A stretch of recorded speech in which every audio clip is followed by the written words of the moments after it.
হয়ে গেছে এই বুক, অন্তরে নেই কোনো ব্যথা, সর্বচরণ তলে রেখে মাথা। আজকে করিব গুরু শিষ্যের গান বাজনা, মাঝে মধ্যে আলোচনা। আপনারা বিচারকজন, ভাবকজন, আশিকজন বসে বসে করবেন একটু একটু বিবেচনা। কথার পৃষ্ঠে কথা, গানের পৃষ্ঠে গান, এরই নাম হচ্ছে বিচার বাউল গান। কথার পৃষ্ঠে কথা নাই, গানের পৃষ্ঠে গান নাই, ওই গানের তেমন একটা সুখ সুবিধাও নাই। ভালো লাগছে আমাদের উভয়েরই। প্রথম বন্ধনা পর্বটা শেষ হওয়ার সাথে সাথেই পালাটা শুরু হয়ে গেল। ইতিমধ্যে পালাটা কিন্তু শুরু হয়ে গেছে। হ্যাঁ, বন্ধনার পরে একটা প্রার্থনা গান করেছিলাম পালার সূত্র ধরে। আমার কিছু কথা আমার গুরুজির কাছে ছিল। আজকে যিনি গান করতেছেন, গান করবেন জনাব আনোয়ার সরকার। পালা কার ভাগে কোনটারে তো বোঝাই হয়েছে, আর বেশি খোলাসা করে বলার দরকার নাই। আমার গুরুজির কাছে কথা ছিল, দয়াল, আমাদের সমাজের মধ্যে কিছু কিছু লোক আছে যারা পাঞ্জাবি পরে, গলায় উড়না দেয়, রাস্তা দিয়ে পীরের মতো একটা ভাব ধরে ঘোরাফেরা করে। এদেরকে মানুষ ওনারা তেমন একটা ভালো কয় না। কি বলে, ওনার একটা ভেষ ধরছে। ভেষটা কিরকম, চুল রাখছে, সাদা কাপড় পরে, নামাজ পড়ে না, নামে কয় পীর। এটা তো কোরআনের কোথাও নাই, এটা তো ওনারা নিজেরা বানাই নিছে। এরকম কয় না? অনেক অনেক। কেন কয়? পাঁচখানা 5 ওয়াক্ত সালাত আদায় করে আল্লাহর সাথে দেখা হয়।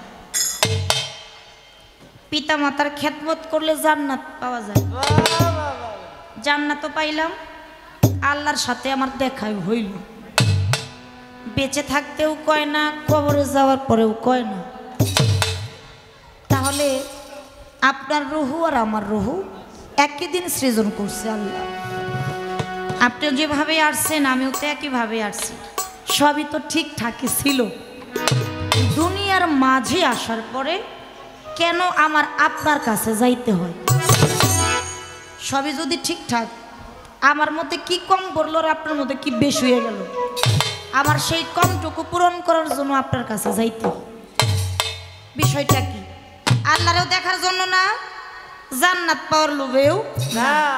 হয়তো আল্লাহর কিছু চাইতে কিছু বড়, জান্নাতের চাইতে কিছু ছোট, এরকমই তো একটা বিষয়। কিসের জন্য যাইতে হয়? অত্যন্ত চমৎকার করে আলোচনা করলেন, ভালো লাগছে। আর আরেকটা কথা ছিল, আধ্যাত্মিক জগতে গুরু গোসাই যিনারা, ওনারা শিষ্য সেবকদের বলে থাকে বা বলে তোমরা মুর্শিদকে ভজন করো। আপনি একটা কথা বললেন না, আমি যে কথাটা বলেছিলাম যে কবরে কয় না, আপনি যে বড় পীরের উদাহরণটা দিলেন, এটা এমনি এমনি হয় নাই, কর্মের ফলে হয়েছে। এমনি এমনি হয় না, না না। মুরিদ পড়লেই কি হয় না, কর্ম করতে হবে। কর্ম করতে গেলে আধ্যাত্মিক জগতের মধ্যে শুনেছি আমি, জীবনের চাইতেও বেশি ভালো তার মুর্শিদকে বাসতে হবে। তাহলে মুর্শিদের ভজন করব কি রূপে করব? স্বামী রূপে। এটা কোন জগতে? আধ্যাত্মিক জগতে। আধ্যাত্মিক জগতের মধ্যে গুরু হয় স্বামী, শিষ্য হয় তার স্ত্রী। গুরুর জিহ্বা হয় লিঙ্গ, শিষ্যের কর্ণ হয় জুনি। দুইয়ের মধ্যে একটা প্রেমালিঙ্গন হয়, একটা প্রেমের মিলামেশা হয়। আর এই প্রেমের মিলামেশার থেকে একটা সন্তান জন্ম নেয়, যেই সন্তানের নাম হচ্ছে জ্ঞান নামক সন্তান। বাহ্যিক জগতে ছেলে আর মেয়ে দুইজনের বিয়ের মাধ্যমে, অর্থাৎ শরীয়ত মোতাবেক বিয়ে হইলে, ওই ঘর থেকে একটা সন্তান জন্ম নিলে তারে কি দুনিয়ার মানুষ, সমাজের লোক ভালো কইব না খারাপ কইব? ভালো কইব না?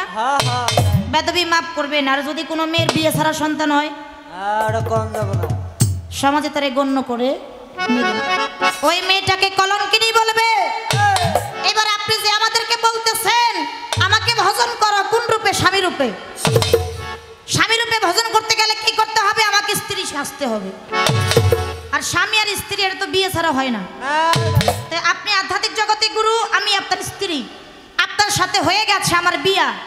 ছেলে মেয়ের বিয়ের মধ্যে যেরকম দেনমোহর থাকে, টাকা পয়সা কত কিছু থাকে, আপনার সাথে যে আমার বিয়ে হয়েছে, আপনার লগে আমার বিয়ের দেনমোহর কি? এই কথাটা আমার ছিল। আমার গুরু যে অত্যন্ত চমৎকার ভাবে আলোচনা করছে, সেটা কি?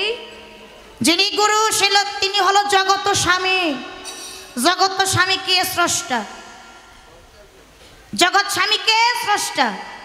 এই মাওলা রাব্বুল আলামিন স্রষ্টা, জগত স্বামী, সে হচ্ছে জগতের স্বামী। ওই জগতের স্বামীর কাছে তো আপনিও স্ত্রী। আমি তো শুধু একা না, আপনিও কিন্তু স্ত্রী। এই জায়গায় তাহলে আপনার গুরু অর্থাৎ পুরুষলিঙ্গ থাকে না। ওই স্বামী আর এই স্বামী আমার মনে হয় না যে এক স্বামী। তারপরেও এই জায়গায় আমার একটু কথা থাকবে, আলোচনা থাকবে আস্তে। আমি বলেছিলাম বায়াত, এটা জগতেও নাই, মরার পরেও নাই। বড় পীরের একটা ভক্ত দিয়ে বুঝাইছে। আর বড় পীর অর্থাৎ মুর্শিদ চেষ্টা করলে, ইচ্ছা করলে দয়াল ভক্তের কবরে যাইয়া ভক্তের গুনাহ মাফ করতে পারে। আমার স্রষ্টা, আমার মাওলা রূহকে সৃজন করে বলেছিল, আমি কি তোমাদের দায়েক রব নই? আমি কি তোমাদের মালিক নই? কি বলেছিল? কালুবালা, আপনি আমাদের রব, আমরা আপনার দাসী। কি হইল? ওই জায়গায় বায়াত হয়ে আসলাম। এটা কিন্তু আমার কথা না, এটা কিন্তু আমার গুরুর কথা। কথা কইছে না? হ্যাঁ হ্যাঁ বলছে। এই জায়গা থেকে তাহলে একটু বলবেন, আমি যদি ওই জায়গা থেকে মুরিদ হয়ে আসি, তাহলে দুনিয়ায় আসি আবার পড়ার দরকার কি? আমি তো জগৎ স্বামীর কাছে, স্রষ্টার কাছে বায়াত হয়ে আসলাম। আচ্ছা আচ্ছা, তাহলে আপনার কাছে আবার পুনরায় আমার যাইতে হবে। এক বায়াত কি কয়বার হন যায়?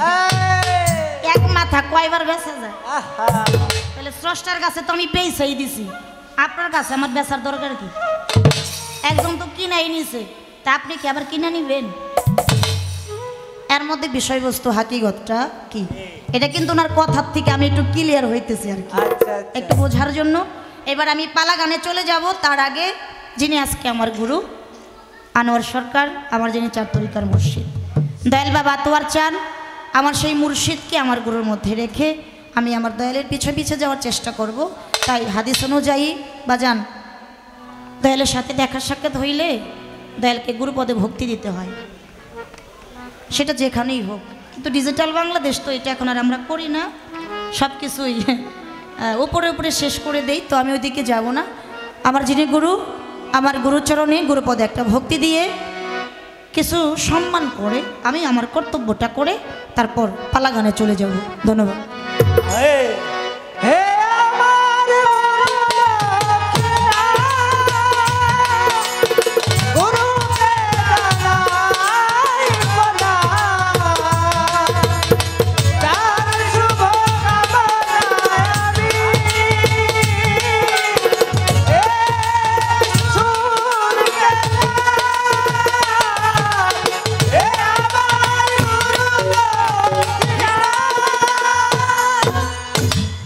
আমি আমার কর্তব্যটা শেষ করলাম, মানে নিশানা সই করলাম।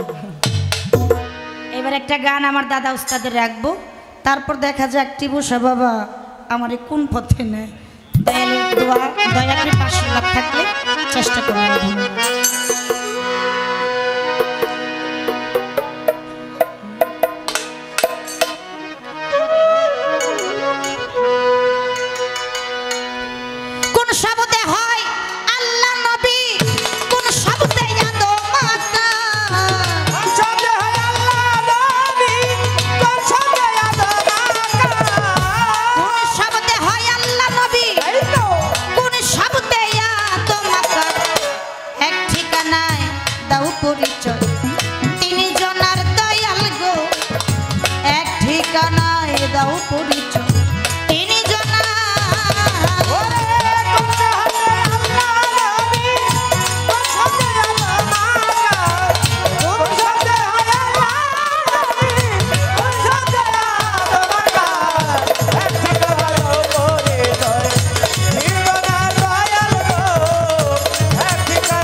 আলিফ লাম মিম আহাত নুন এই তিন হরফ জিজ্ঞাস করি কে বা পুরুষ কে হয় নারী গুপ্ত ধনের অধিকার কে বা পুরুষ কে হয় নারী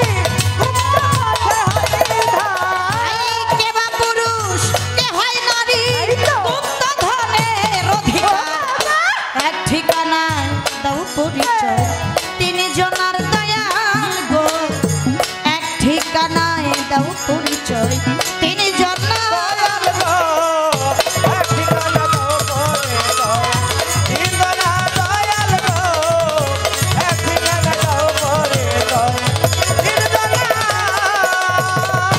ও দয়া বল গুরু মিমের তত্ত্ব আলিফ কেন হয় লামে যুক্ত বল গুরু বল গুরু মিমের তত্ত্ব আলিফ কেন হয় লামে যুক্ত কোন হরফের কি বা অর্থ জানতে ইচ্ছা হয় আমার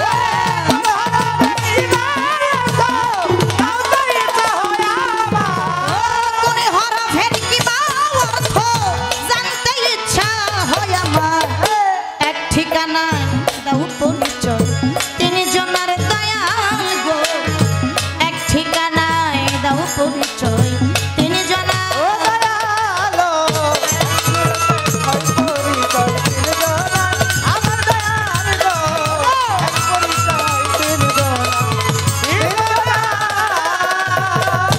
ও দয়াল নুক্তা রূপে খুশিদাতে মিলন হলো কে কার সাথে নুক্তা রূপে খুশিদাতে মিলন হলো কে কার সাথে সুশীলে কয় কোন হরফে গরিল ও যদি ভান্ডার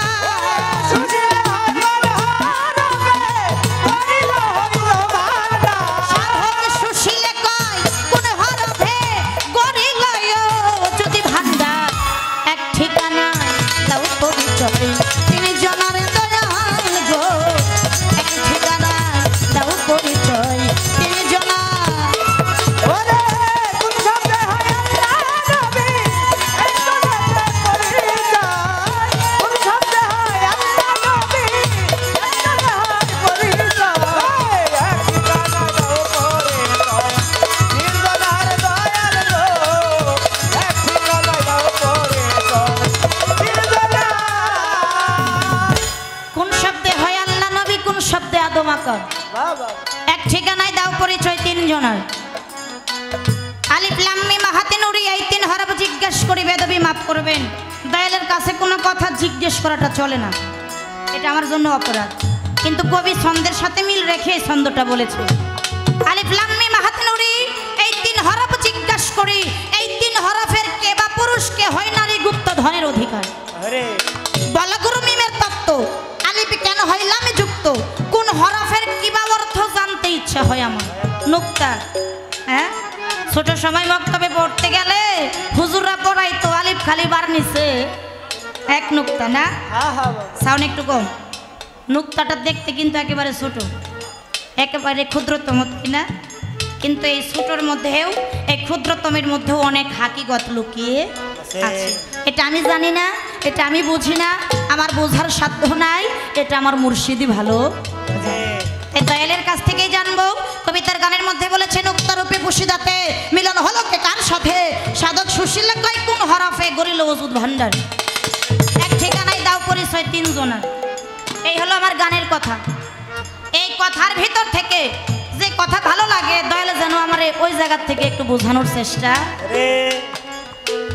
এবার মৌখিক ভাবে বলি একটা গান করলেন গানের মধ্যে শুনতে পারলাম 18 মুকামের মধ্যে সাই কত মুকাম 18 মুকাম 18টা মুকাম 12টা স্টেশন পা থেকে মাথার তালি পর্যন্ত পুরাটা মানব দেহে ফরিদপুরের ফকির আবুল সরকারের একটা গান আছে যাহা সে বিশ্ব ব্রহ্মাণ্ডে তাহা সে মানব ভাণ্ডে শুধাই তোমার কাছে দয়াল শনিবারও আসে অর্থাৎ উনি বললেন এই বিশ্ব ব্রহ্মাণ্ডের মধ্যে যাহা আছে তার সবই কিছু এই দেহের মধ্যে আছে এই পৃথিবীর চাইতেও অনেক কিছু বেশি আছে যদি কেউ খুঁজে বের করতে পারে আর সাধুগুরুর মুখে শুনি সেই বেশিটুকু খোঁজার জন্য, চেনাকে চেনার জন্য, অজানাকে জানার জন্যই নাকি একজন কামিল মুর্শিদের কাছে যাইতে।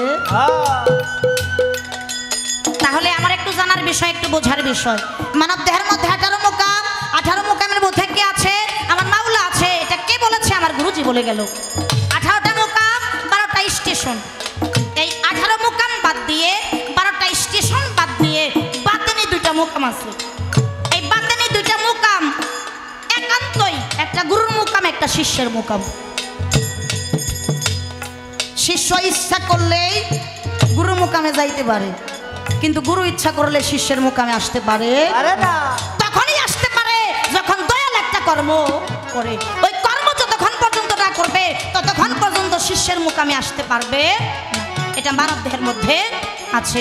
আমার একটু জানার বিষয়, একটু বোঝার বিষয়।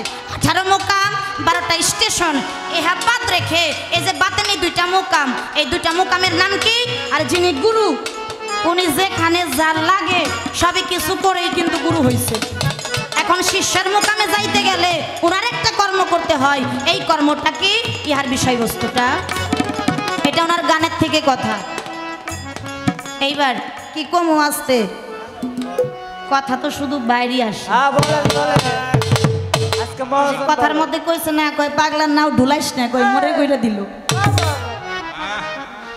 কিছু কিছু কি আর বলবো, কিছু কিছু শিল্পীদের সাথে গান করলে ভালো লাগে না, কথা কইতেই মন চায় না।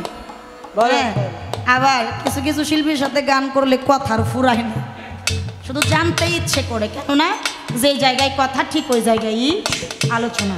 ভালো লাগতেছে সেই জায়গা থেকে আমি আরেকটু কথা রাখবো, আরেকটু আলোচনা থাকবে। দয়াল আল কোরআন কত হরফে?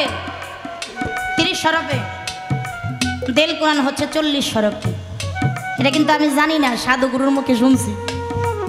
আল কোরআন হলো 30 হরফে, দেল কোরআন হচ্ছে 40 হরফে। 30 হরফ বাদ দিয়ে বাতেনি 10 হরফের কর্ম যে করতে পারছে সেই দয়ালের সঙ্গের সাথী হইছে। আর যে দয়ালের সঙ্গের সাথী হইছে ওই যে বড় পিরার তার ভক্তের মতো। ভক্ত শুধু মনে মনে কইব দয়াল হাজির, আর তখনই দুইজনের সাথে লেনা দেনা হয়। আর যখনই লেনা দেনা হয় দুইয়ের মধ্যে ফানা ফিল্লার দেশ হয়। আর ফানা ফিল্লার দেশে পৌঁছানোর পরে কে গুরু আর কে শিষ্য সেনা বড় দেয়। আমারও একটু ইচ্ছা হয় আমি যেন একটু ওই জগতে যাইতে, দয়ালের যেন একটু চরণ দাসী হতে। তাই আমার একটু জানার বিষয়, বোঝার বিষয়। এই 30 হরফের কথা আমি জানতে চাই না। 30 হরফ বাদ দিয়ে এই যে আরো 10 হরফ বাতেনি, এই 10 হরফ 30-এর সাথে মিল করে একত্রিত করে 40 হরফ দিয়ে আমার মতো শিল্পী সরকারের এই মানব দেহ তৈরি করছে। আমার একটু জানার বিষয়, এই বাতেনি 10টা হরফের হাকিগত নামটা, ইহার কর্ম সাধন ভজনটা, ইহা মানব দেহের কোন জায়গা? আমি কোন কর্ম করলে, কোন সাধন করলে, কোন ভজন করলে এই 10টা হরফ আমার আয়ত্তের মধ্যে আনতে পারবো? যেটা আয়ত্তের মধ্যে আনলে যখন আমার মুর্শিদের নাম আমি নিব তখন যেন ওনার আমারে বাধা। বিষয়বস্তু হাকিগতটা কি এটা বাহির থেকে না, এটা আলোচনা রাখলাম। এই পর্যন্তই কথা, আমার আর কোনো কথা নাই।